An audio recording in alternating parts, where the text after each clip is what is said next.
The Andy Pollin Show.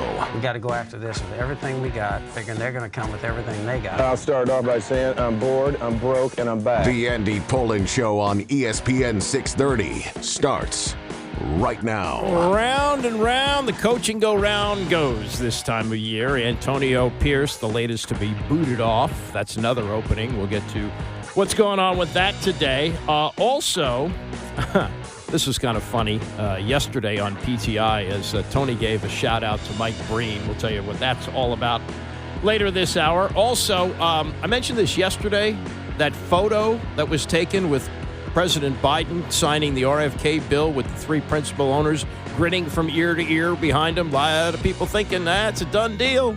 Commanders are going back to D.C. Not so fast, says Eric Flack of Channel 9. We'll play what he had to say about that in the next hour as he did some investigating into that and much more as we are in Hump Day here.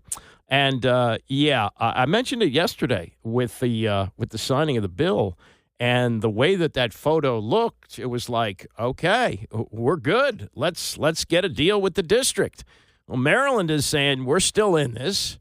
And Virginia is saying they're still in it, but they're not still in it. So it's not a done deal yet, and there's going to be opposition from the city council in D.C. to get this done. I'm old enough to remember the name Linda Kropp. Maybe you are as well. She nearly prevented, I don't say nearly, but she led some strong opposition to Nats Park being built. So there's going to be a lot of stuff going on for the next probably year or so, or maybe longer, because they're not going to throw this stadium up in 2 minutes. You know, the projected date is September of 2030.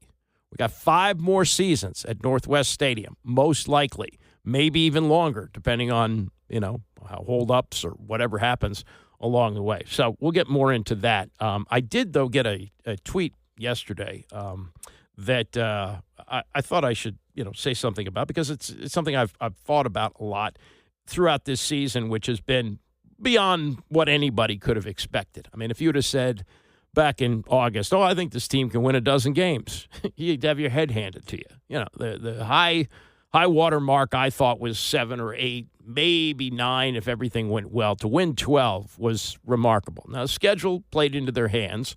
They won only 2 games against winning teams. That was when Cincinnati, and they just fired their defensive coordinator. Their defense was unbelievably bad, and they wasted a year of Joe Burrow and couldn't get off the ground for like 6 games, and the Commanders played them early. And the other win was against Philadelphia, where Jalen Hurts got hurt, and they played a backup quarterback. So I don't know how good they are, but they're good enough to win games against the teams that they play. And now they're going to play a team with a winning record on the road, and let's see what happens on Sunday. But I got this on Twitter, and it says, feels like media has had to turn around as much as the team has. What's been the most challenging aspect? It's a question. What's been the most challenging aspect for local and national media's pivot in clarifying a new ceiling and expectation for the fan base? When did you start believing this was a Super Bowl contender? Well, in my mind, it's not a Super Bowl contender. They're a long way from that. If they win 2 games to get to the NFC Championship game, we might say maybe. But as they head into the so-called tournament as the number 6 seed of 7 teams in the NFC, I don't think that they're a Super Bowl contender. And it's funny, as we look more and more at the Ron Rivera era, especially in the rearview mirror, we realize what a disaster it was, including mostly the draft picks that they took. All 4 number 1s are gone.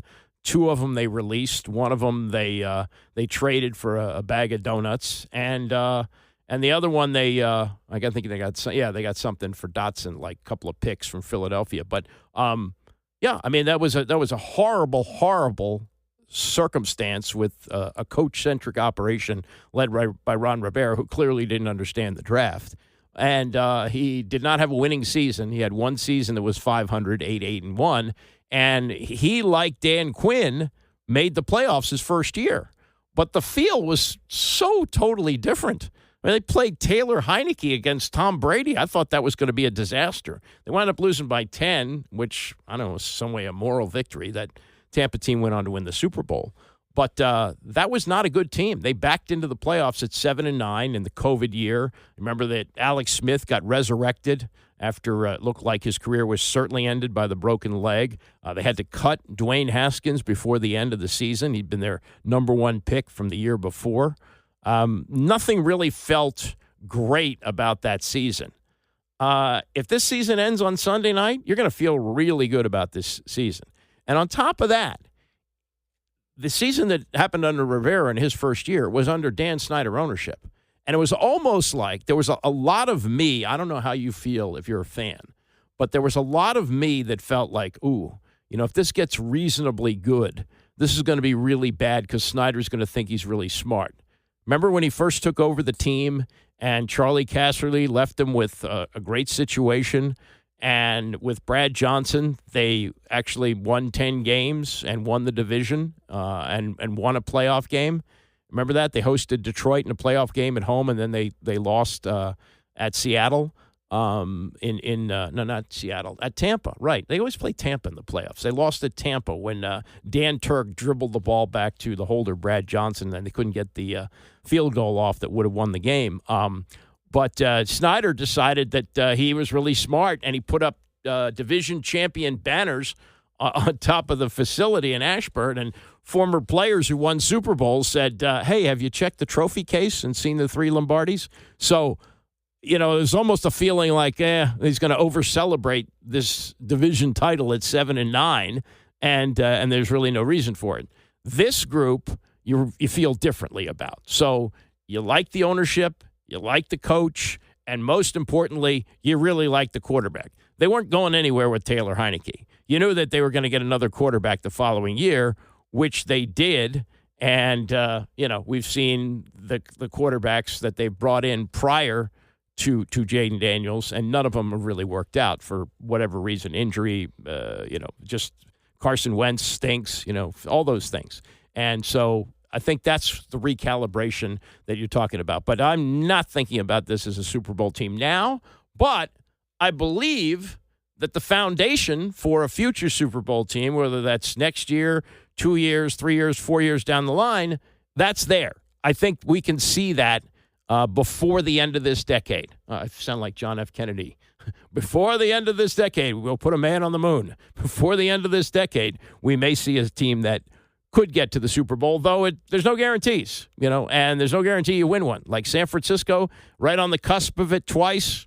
Now they finished with 6 wins this year. So, a lot of things have to fall into place, but I think you feel a lot better about this division championship. No, it's not a division championship. This appearance in the playoffs versus what happened in 2020, that first season under Ron Rivera. Meantime, coaching search. Curious, a lot of names being thrown around.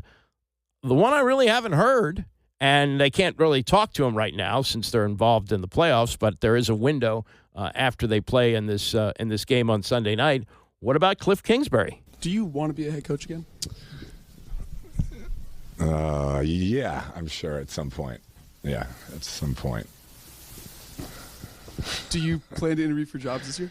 I won't comment on that, but yeah, we'll see how everything plays out. But I'm very happy here. Yeah, this has been an awesome place, and has really helped me kind of rekindle my love for the sport. And last one, but what did you learn from your first stint, and what would you be looking for? Yeah, I think the first one, I didn't know what I didn't know, really. Coming from college, I had bounced around on teams as a player, but not as a coach on any level. And so to come in there, I don't think I set the foundation the way I would do it after watching DQ and how he set the foundation from day one. And it was, these are the standards. This is what we won't compromise. This is what we're going to be. I definitely could have done a better job of that. And kind of once you don't lay it out like that, it's hard to put it back in. It's hard to kind of reset it. And I think that's where he's done such a great job. It's like, this is what we're going to be from day one. There was no ifs, ands, or buts, and the guys bought in, and he's led in an incredible way by doing that. So maybe that's where he makes the step up to head coach if somebody's interested in talking to him. But I haven't seen or heard anything definitive on whether he's going to be definitely in the mix of candidates. There is this period of time now where you can request interviews with coaches. Curious, and this is Jerry Jones, I guess, at his finest. But Mike McCarthy is only under contract for another week. 14th, his contract runs out, and the Cowboys have not extended him. Jerry has nearly not said anything definitive about that. He said some complimentary things, but he has not extended him. And the Bears, according to Adam Schefter, asked for an interview yesterday, and the Cowboys blocked him. They can wait till next week. They can wait till next Wednesday to talk to him. But as of today, they can't. And reports are that Jones is really happy that they had 3 12-win seasons under McCarthy. Well, that's great. But I thought, Jerry, the idea was to win Super Bowls. You won 3 Super Bowls early in your run. Haven't won one in over 30 years. It would seem like that's the goal here. But I guess he's happy with him. And the one thing about coaching for Jerry, you have to be willing to have him sit in your meeting room. You have to be willing to have him do his news conference while you're doing yours after games. There's a certain level of put up with it that goes with the job. And then you have Kevin O'Connell, who has done a miraculous job this year in Minnesota. I think he's going to be coach of the year. His contract only goes through next season. He does not have an extension. And now they're talking about a possible trade for Kevin O'Connell, which has happened in NFL history, most famously John Gruden being traded from the Raiders to the Bucs, where he won a Super Bowl. This was O'Connell yesterday. The report yesterday morning that there would be some teams in the coaching cycle that would potentially be interested in trading. I know that's an ownership decision, obviously. Yeah. From your perspective, is that anything that intrigues you at all?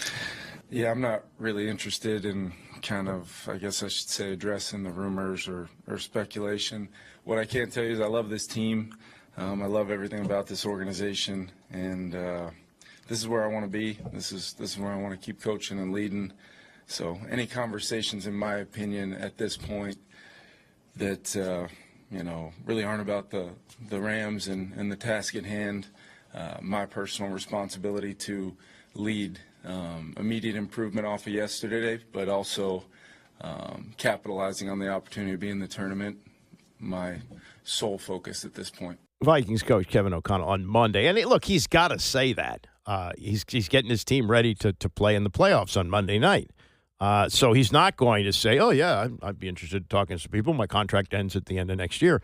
And there is precedent for this. Bill Parcells, when he took New England to the Super Bowl in '96, where they lost to the Green Bay Packers when Brett Favre got his one Super Bowl, he was negotiating with the Jets, and it was known that during Super Bowl week, when the team was in New Orleans for the game, from his hotel room, he was negotiating with the Jets. And actually, Parcells is one of those who got traded because he made the jump and there was compensation due, and the Patriots got a couple of draft picks in return, which I think they sent back to the Jets a couple of years later when they hired Belichick. So I think that the whole thing is kind of nuts. But Kevin O'Connell cannot say, yeah, I'd be interested in talking to some people. No, he's got to stand behind his team. Of course he's going to say those things. And then you have what's going to happen with the Cowboys. As I mentioned, Mike McCarthy being blocked from talking to the Chicago Bears. And there does seem to be like a weird waltz going on right here. Ian Rappaport of the NFL Network talking to Dan Patrick about it yesterday. They're dancing. The Cowboys are dancing. They're different, man. And we know the Cowboys are different. We know they're a different animal, but situations like this really show us how different.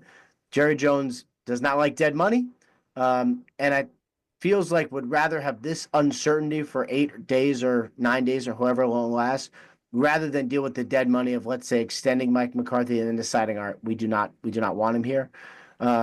So the sense I get is that they want him back. The sense I get is that he would like to be back under the right circumstances. You have other teams we're going to have interest. The Bears have put in a request. I would expect the Saints to have interest as well. It's just, can they get together and figure out something that works for both of them? And for me, a lot of the biggest questions are like, what about the term of the contract? Like if you're the Cowboys, maybe you say, all right, well, let's do a 2-year deal. Cool. If we want to get out next year, we can just fire him with, limited money. If you're McCarthy, like, why would you do that? Just go somewhere else and get a 5-year deal. So I think that's some of the issues they need to work out. Question is, how much interest is there in McCarthy? Yeah, the Bears are talking to him. Doesn't mean they want to hire him. It's just an interview. It's not a hiring.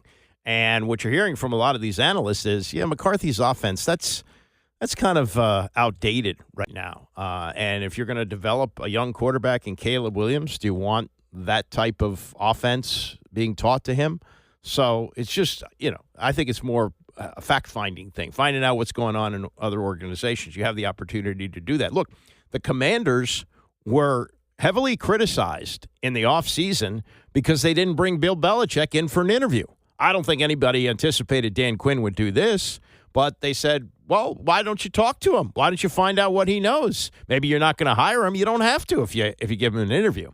So that could be what the McCarthy thing is about. And then you got this story surfacing about the Bears. Dan Graziano of ESPN is reporting that Pete Carroll is on the radar there. Now, Pete Carroll got forced out in Seattle last year. They didn't make the playoffs this year either, but he got forced out. They are looking at the young guys. They'd like to talk to the Lions coordinators, Ben Johnson, the offensive coordinator, who was due to get an interview here last year. In fact, the owners were on a plane to go talk to him in Detroit when he announced he's coming back as a coordinator in Detroit. So that bridge, I'm sure, was burned here, but not other places. And Aaron Glenn, a defensive coordinator, used to be with the Jets, and he's doing magic now with, I think they got 6 injured starters on defense, and they're still killing people and have a first-round bye. But Carroll, it'd be so ironic. He's 73 years old. He's a year older than Belichick. Carroll, he was replaced by Belichick in New England. That's when Carroll went to USC and had great success there. But wouldn't it be something if Belichick can't get back in the league at 72 and Pete Carroll could at 73 with 5 fewer Super Bowl championships? Should have had one more, but didn't give the ball to Marshawn Lynch. But, I would. That's a name that I did not expect to be in play. But you also have a guy who's been successful at the college and the pro level and successful in developing quarterbacks. So you might think that Caleb Williams, who did play at USC and does, have a lot of potential, I think. I don't think you can go anywhere near bust with him yet, but who would have thought that the ancient warrior, he looks great. One thing about Pete Carroll, he may be 73, he looks 53. So, and Belichick doesn't look bad, but Carroll looks a lot better and seems a lot more energetic and also could win the press conference where Belichick could not.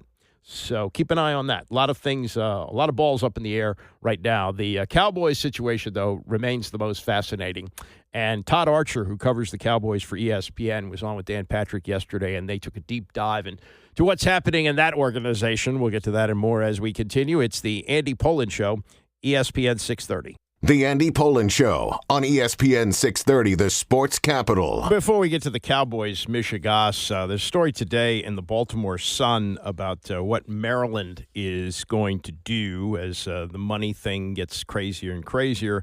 College sports, they will begin sharing the maximum allowable amount of $20.5 million with their athletes beginning in the fall, according to athletic director Damon Evans. Evans said he expects the athletic department to take on more than $25 million in new expenses as a result of the settlement. This was the settlement that was worked out between the NCAA and the former players who sued.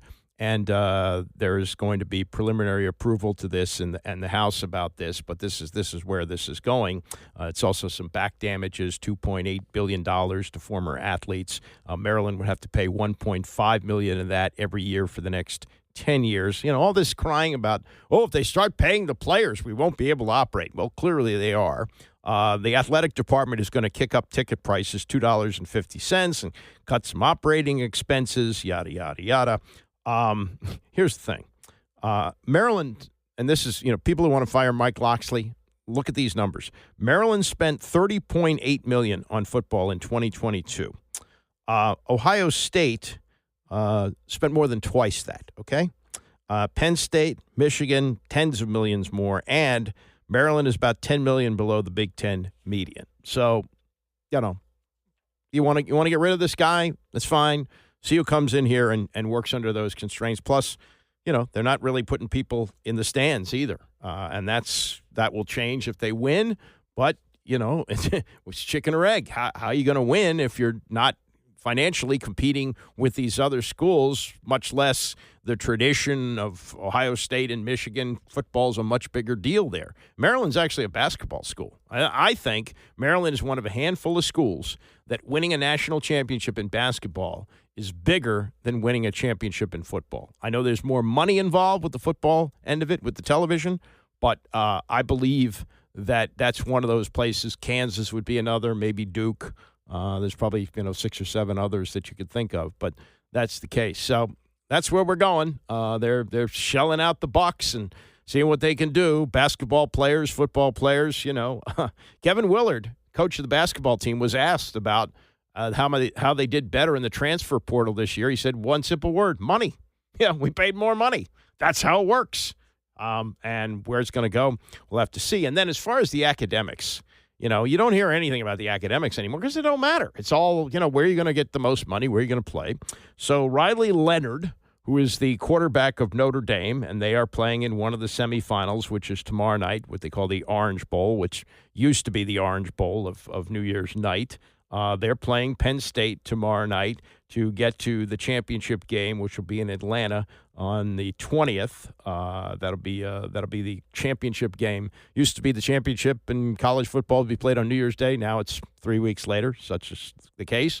But at the news conference yesterday to get ready for the game, Riley Leonard of Notre Dame said about his pursuit of a Notre Dame degree, quote, "It was tough for me. When I transferred from Duke as an undergrad after my junior year, a lot of credits didn't transfer. I don't even know where I'm at right now." His major at Duke was public policy with a minor in marketing management studies. Doesn't exactly sound like chemistry to me. How to resolve, he said, "It's kind of confusing. I'm just a little behind," which still is crazy. Yeah, I think he's like in his 5th year. He doesn't even know where he is academically, nor should he care, because here's the reality. As soon as the season is over, whatever happens tomorrow night, or if they make it to the championship game on the 20th, he's headed to some place to get ready for the NFL draft.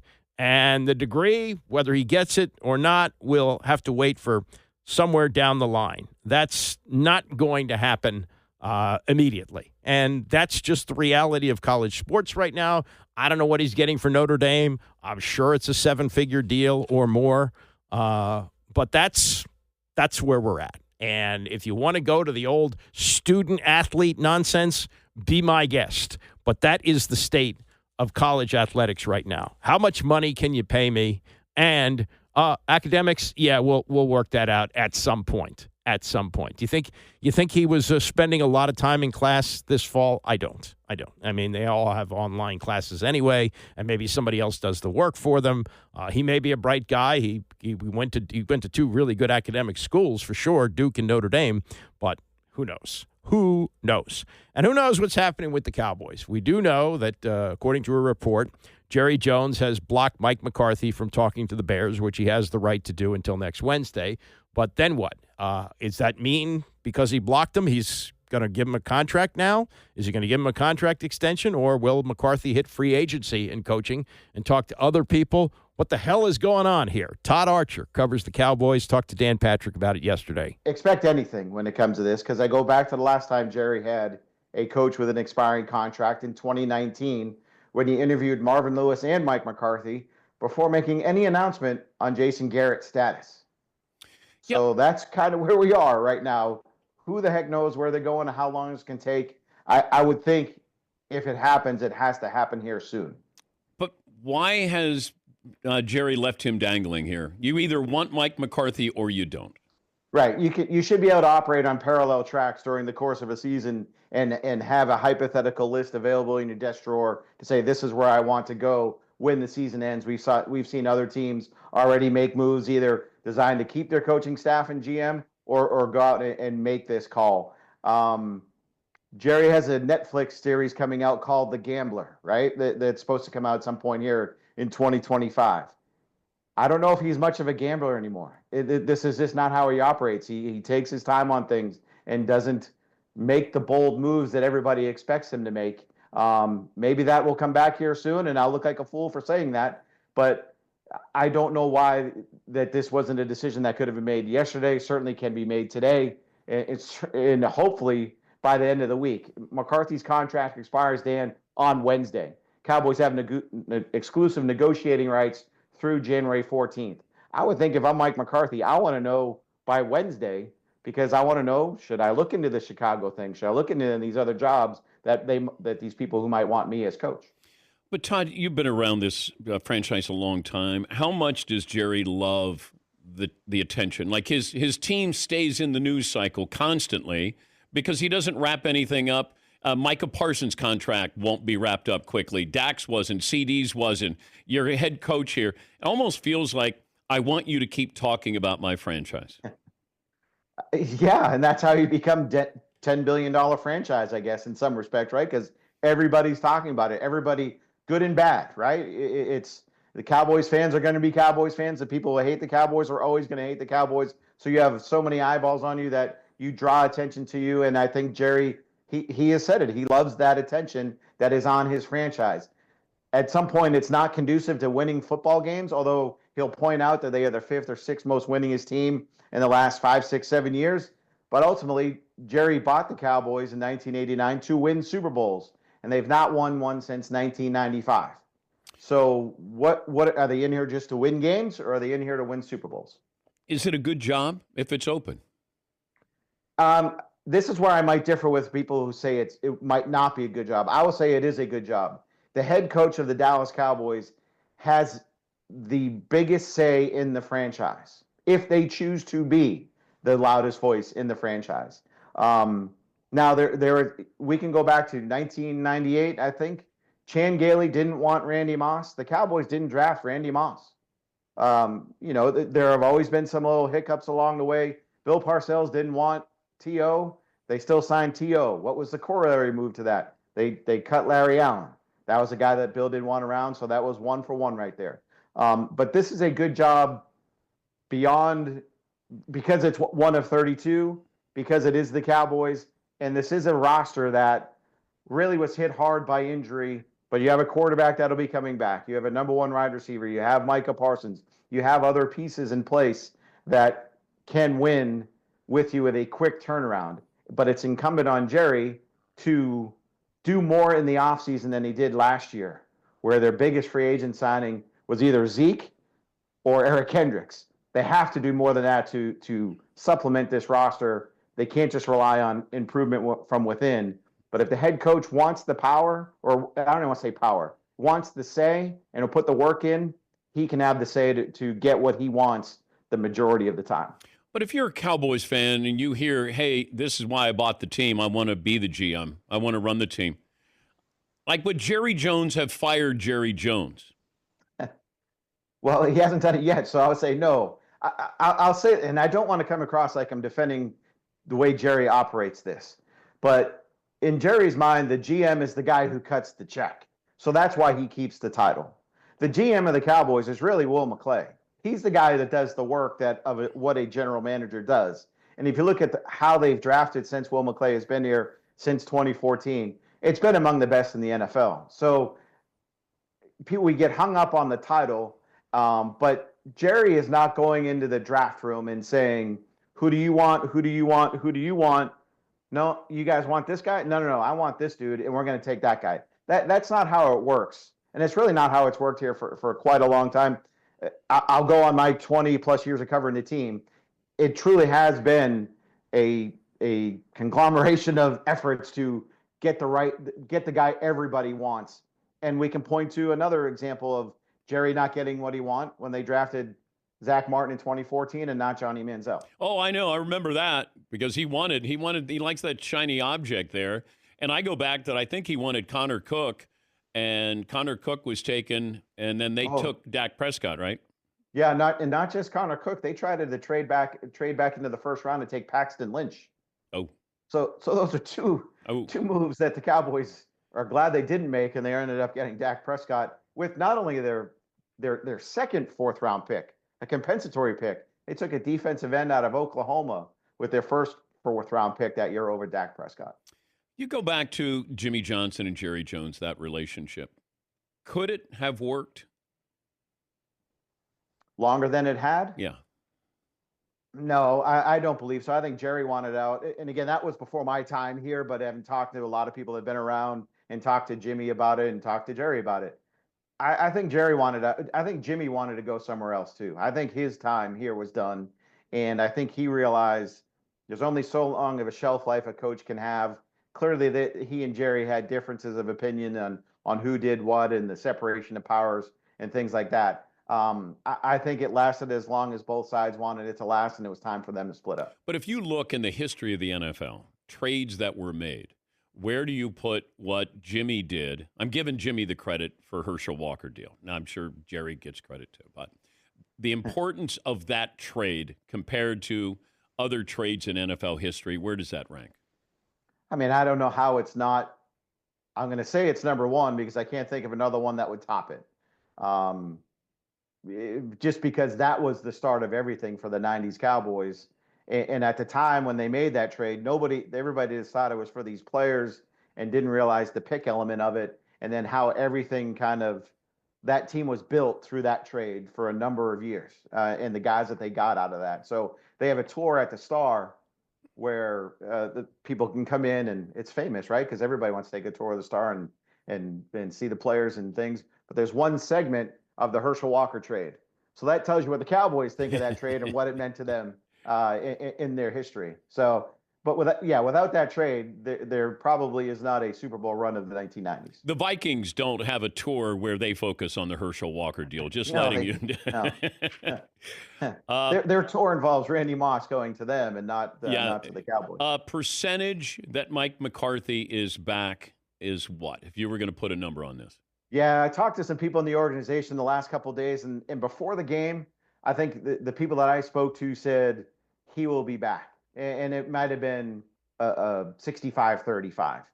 Talking to people after the game on Sunday, and just what hasn't come out of the organization or out of the meetings with Jerry, it's probably closer to 50-50 at this point. Oh, boy. And by the time we end our discussions, it might be back to 70-30. He's staying because this is such an in the wind. As Micah told us yesterday, he's in the wind just like us. So the players really don't know what's going on here either. That's Micah Parsons, of course, and Todd Archer was the one there speaking to Dan Patrick. He's covered the Cowboys, as he said, for 20 years. Didn't cover them when they made the Herschel Walker trade, but it's interesting to look back on that. That certainly was the rocket booster for the Cowboys, no question about it. I mean, they got great players out of that, including Emmitt Smith. They had already drafted Troy Aikman, and Michael Irvin was actually on the team before Jerry bought them. So those three players were the foundation of that great offense that they had.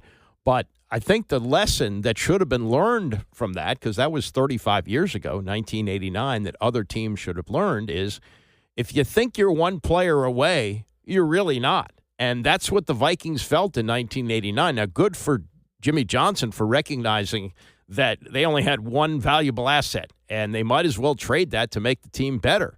And Herschel Walker at that time was thought of a Hall of Fame running back. He was not. He had a really good career, caught a lot of passes, but he won't get in the Hall of Fame. And they were able to parlay him for a slew of draft picks, some players that they were able to, and that's the way the deal worked. They got these veteran players, but if they cut them, they got draft picks in return. I mean, Jimmy did a masterful job with this. But what they found out and what other teams find out, like the Jets, where they go, all we need is a quarterback, so we'll just get Aaron Rodgers. And what did they get out of it? Bupkis. They got 4 plays out of him last year. And what did they get, 5 wins this year? So the Herschel Walker deal should have taught teams a valuable lesson. If you think you're one player away, you're probably not. The Minnesota Vikings were not one player away with Herschel Walker, and the Dallas Cowboys were many players away, and that one player helped them to get those many players to put together one of the great dynasties in the history of sports. 3 Super Bowl championships in 4 years. Probably would have won more if Jimmy would have stayed. But even with Barry Switzer coaching that team, they still won a Super Bowl. That's how much talent was there and what a job Jimmy did in putting it all together. Meantime, we have the Bradley Beal situation. And Bradley Beal, with the great foresight of Ted Leonsis, who's celebrating a birthday today, by the way. I think Ted is 69, if I'm not mistaken. But anyway, it was Ted in 2022 who thought he was smarter than everybody else, and he gave Bradley Beal, at the time, the only no-trade clause contract in the NBA. It was a 5-year, $251 million deal. He's still got 2 years and $110 million left. Yes, you're hearing that right, for Bradley freaking Beal, who's really good but not elite.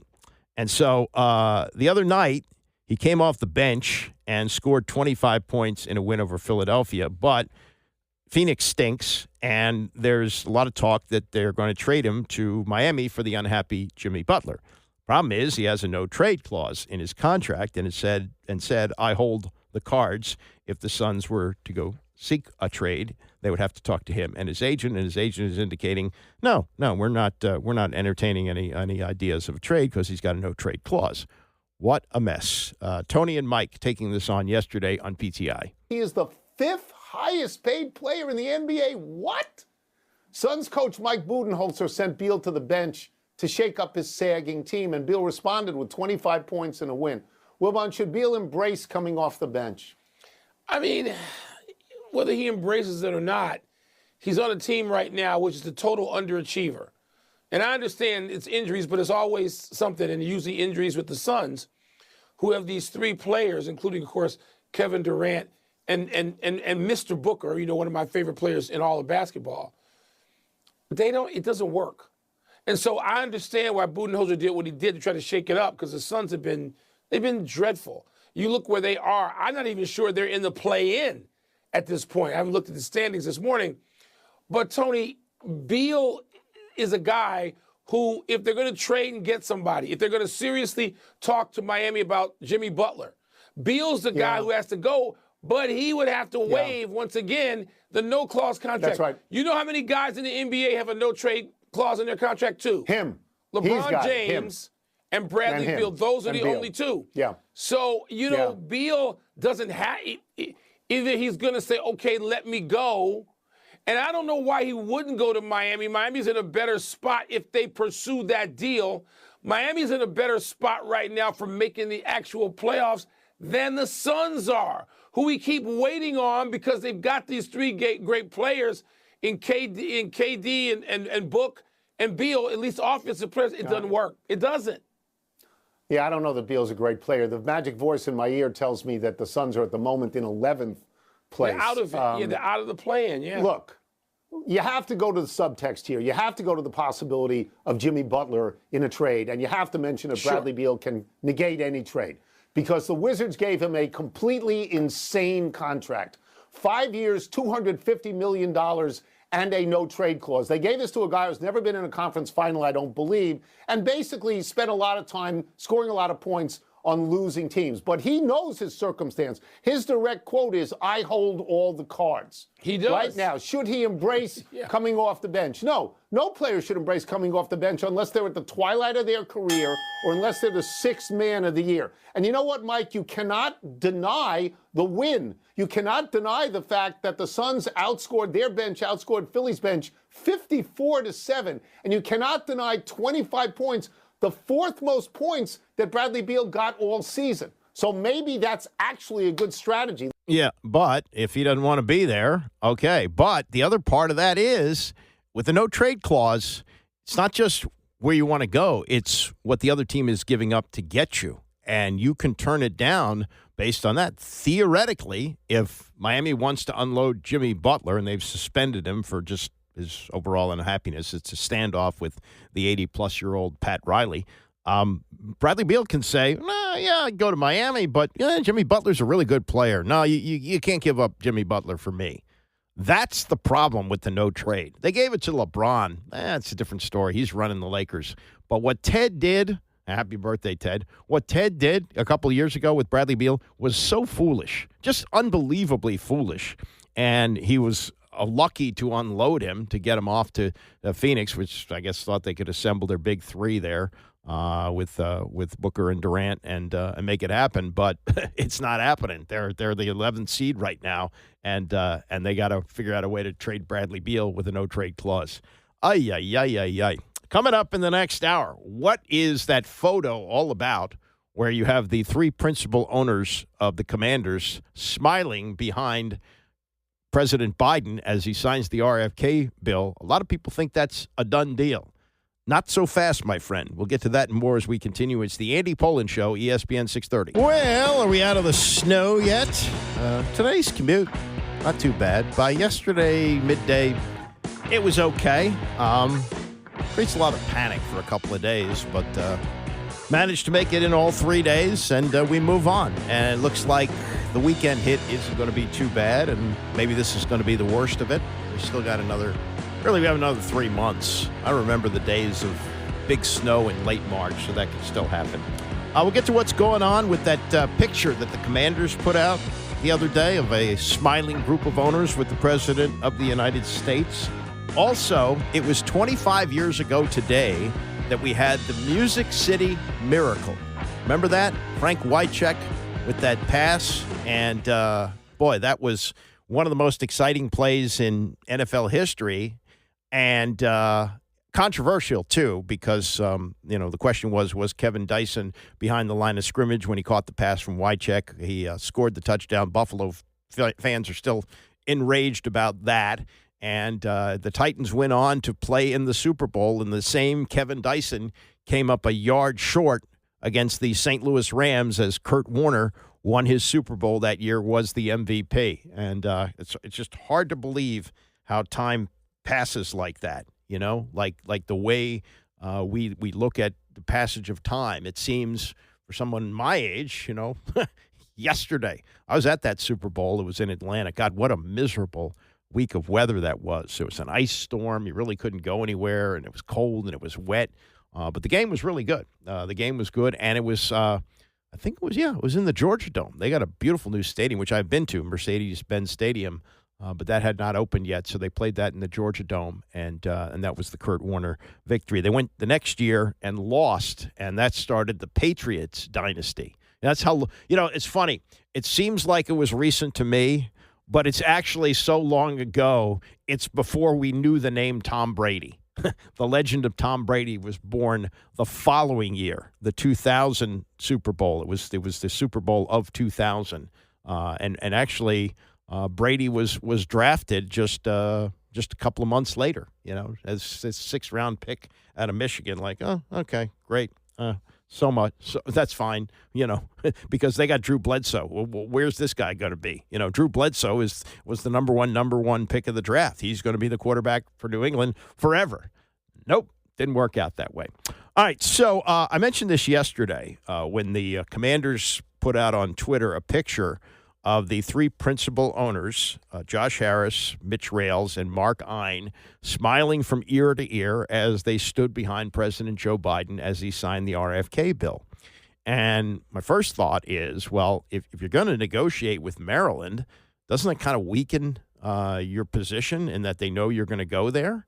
Does it also weaken your position with the district in that that's clear that's where you want to be? Now, for the fan base, in all three areas, Virginia, Maryland, and D.C., I think most people want it back at the RFK site. That's the place you want it to be. I live in Maryland. I don't want it to stay in Landover. No. It'd be great if it's back in D.C., but there's still a lot of work to be done. There's opposition on the city council for this because they don't want to spend public money on a stadium, not federal money, Elon Musk, but public money in the District of Columbia. They're already shelling out $500 million to Ted to keep the Caps and the Wizards in D.C. So do you want to do that? And what was the thought process behind it? So Eric Flack of Channel 9, who's been out in front on reporting on this, really, he's done a great job with this. And he wanted to know, what's behind that photo? What does it mean? He was told by the team, don't read too much into it, but said to his colleagues at Channel 9 last night. Yeah, the team can say whatever they want, but they were the ones who posted the picture to their social media platforms with the following caption: the RFK bill is a big win for Washington, D.C. Washington can finally move forward with a new vision for the RFK site. Now, keep in mind, the team's current site, renamed Northwest Stadium for this season, has operated in Landover, Maryland for nearly 30 years, and Maryland is still working very hard to keep the team. A couple hours ago, I spoke with Prince George's County Council Chair Jolene Ivey. She's also an at-large member on the council, and she pushed back hard against Commanders' ownership, seemingly celebrating D.C.'s potential stadium plans. What was your reaction to the photo you saw? It was discouraging, I'm not going to lie. But in the end, what's not in that picture are all of those residents in Washington, D.C. who do not support having public money used for a stadium. And it's hard for me to believe that there is a different way for them to do it. Do you believe in your heart that the team is truly open-minded about this? I don't know if they're open-minded, but, they are business people. And when they make their final decision, they have to look at dollars and cents. And if you have the people in D.C., if you have a D.C. council that is very divided on what should go there, everybody there isn't thinking that a stadium is a great asset to put there. They're not thinking that way. Some people do, but some people don't. Do you feel like there is a time crunch, though, for the governor to get moving on this with some hard, solid figures to make it difficult for the team? Well, sure. I believe that he needs to work quickly, but at the same time, DC just isn't in a position to give any great offer to them right now either. So I don't know that we need to rush. We just need to have a solid presentation, a solid offer. Yeah, team source telling me on background tonight that Maryland is, quote, very much still in the game. Meanwhile, D.C. Councilmember Charles Allen, who's a longtime stadium opponent, told me that photo wants to project a done deal. The land is being transferred to the people of Washington, D.C., not the Commanders. Yeah, I mean, it's not like the group of owners there, Harris, Rails, and Ein, are smiling ear to ear because of the public park that they're going to build there. It's for the stadium. And the position from Maryland seems to be, at least from what she's saying, it's not like, oh, we have so much more to offer if we keep the stadium here in Maryland. It's more like, yeah, I don't know if D.C. can get this done. There's a lot of problems there, a lot of opposition to it. Well, they can get through that. And I think, as I look back at the way everything played out with Nats Park, it looked like, really, I mean, up to the 11th hour, there was a deadline on this, and Linda Kropp of the city council led a big crusade to, she wasn't necessarily trying to keep the stadium from being built. It was the amount of money that was being spent. And I think the district was kicking in something like $450 million for the stadium. Stadiums didn't cost as much 20 years ago, obviously, as they do now. And it's going to be much more for the football stadium because it's, bigger, and it's going to be a dome for sure. I mean, I think that's now clear that if you're thinking it's going to be just like RFK, where it's 55,000 and it's not going to be that many seats. It's going to be about 60,000, but it's going to be domed because they're going to have to use it for other things. But she was trying to prevent the district from spending a lot of money, and as it turned out, they were able to overcome that, and the district got the money back like 10 times faster than they thought it was going to be. Maybe it was, it was supposed to be something like 20 years, and they got all the money back in tax revenue in like 5 years. And if you go down there now, if you go down to Nats Park, it took a while to do this because stadium opened up during a recession in 2008, and all we had down there was like, the bullpen and maybe a couple of small places. But now it's teeming with activity, with hotels and restaurants and all kinds of things. And the tax revenue coming into the district has to be huge. So they'll overcome this, I think. But it's kind of an interesting photo to tweet out. Now, maybe there's method to this madness because these guys are far savvier on the business end than I am. Obviously, they're billionaires. They understand how these things work. Maybe it's just a message to the fan base, sit tight. I know you're not happy at Northwest Stadium, but we're going to get this done. And what's going to happen, too, and we saw this with Nats Park. Now, with Nats Park, they had not yet moved into RFK before that was approved. I mean, there was no way that the Expos were going to move here unless they had a stadium deal. So it was a little bit different circumstance. But the idea for selling tickets at RFK the first 3 years was you get in here now, and that's going to help you with the seats that you want in the new ballpark. And the problem was they opened up the new ballpark with a 100-loss team. That was another part of the issue, and the recession, and it didn't quite get off the ground the way they wanted to. This one, if they got a winning team, if they go into the new place, and if it's in D.C. in 2030, that would be year number 7 for Jaden Daniels. He'd be in his absolute prime. By then, who knows? They may have at least competed for a Super Bowl, gotten close, maybe been in a Super Bowl, maybe even won a Super Bowl. And, this could be, and especially with a stadium, it's going to actually have fewer seats. With all the removing of seats that they've done over the years at now Northwest Stadium. At one point, it got up to 91,000. When Joe Gibbs came back in 2004, they kicked it up to 91,000. It's now down, I think, to something like 63 or 64,000. It'll be about 60,000 when it opens up. Only 5,000 bigger than RFK, which is an interesting cycle because when they opened up what was then Jack Kent Cooke Stadium in 1997, oh, goody, goody, goody.